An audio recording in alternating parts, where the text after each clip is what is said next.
Et si je te disais qu'à une époque, les femmes noires étaient obligées de porter des foulards sur la tête par la loi. Ce n'était pas une affaire de religion, ce n'était pas une affaire de tradition, ce n'était pas une affaire de choix, mais c'était pour les humilier. Et le plus fou de cette histoire, c'est qu'aujourd'hui, le foulard est maintenant un symbole de beauté, d'élégance et de fierté africaine. Comment une tentative d'humiliation a pu devenir une force culturelle? C'est ce qu'on va découvrir aujourd'hui.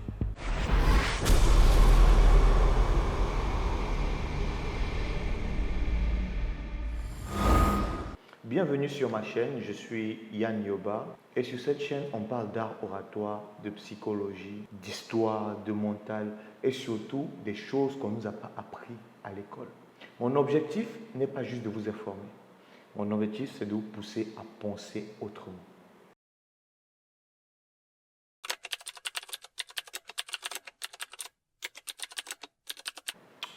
Aujourd'hui, quand je demande à beaucoup de gens en Afrique ici, pourquoi est-ce que les femmes mettent les foulards? La majorité des personnes me répondent, tu sais Yann, en fait c'est notre culture. Mais le problème qui est là, c'est qu'on répète des choses dont on ne comprend même pas l'origine. Et ça, c'est très dangereux. Parce qu'un peuple qui ne connaît pas l'histoire des choses peut facilement accepter n'importe quoi.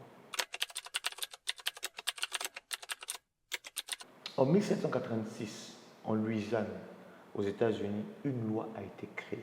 Cette loi s'appelait la loi Tignon Law. Et cette loi ciblait directement les femmes noires. Pourquoi? Parce qu'à cette époque, les femmes noires, libres, métisses, étaient extrêmement belles, élégantes. Elles s'habillaient bien, elles étaient raffinées, elles étaient influentes. Et en fait, elles attiraient énormément l'attention vers elles.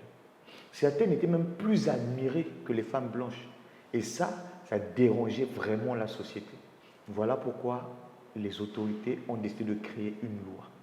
Ils ont créé cette loi pour limiter leur visibilité, pour réduire leur influence et rappeler leur supposée infériorité.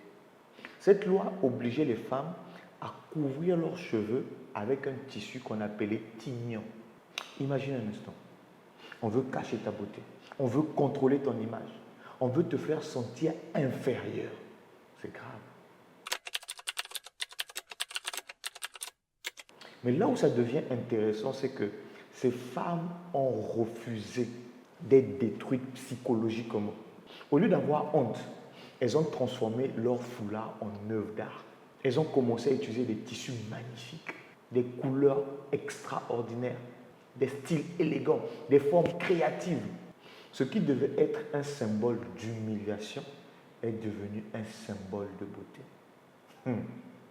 Ce qui devait les rabaisser a encore fini par les rendre remarquables.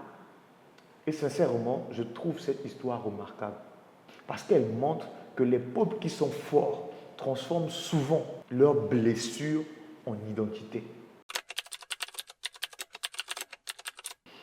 Mais cette histoire m'amène à me poser certaines questions. Combien de choses est-ce qu'on fait encore aujourd'hui sans connaître vraiment leur origine? Combien de comportements, combien de traditions, combien de mots nous avons hérités sans jamais les questionner? On nous a appris à mémoriser les choses, mais rarement à réfléchir. Et c'est pour ça que l'histoire est importante.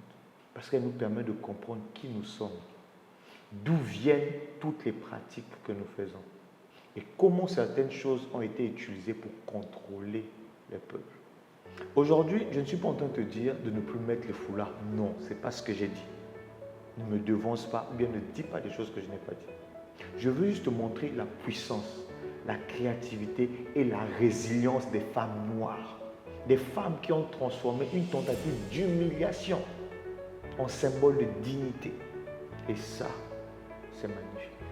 Si cette vidéo t'a appris quelque chose, partage-la autour de toi. Parce qu'un peuple qui est conscient devient difficile à manipuler. Abonne-toi, like la vidéo et surtout, n'arrête jamais de questionner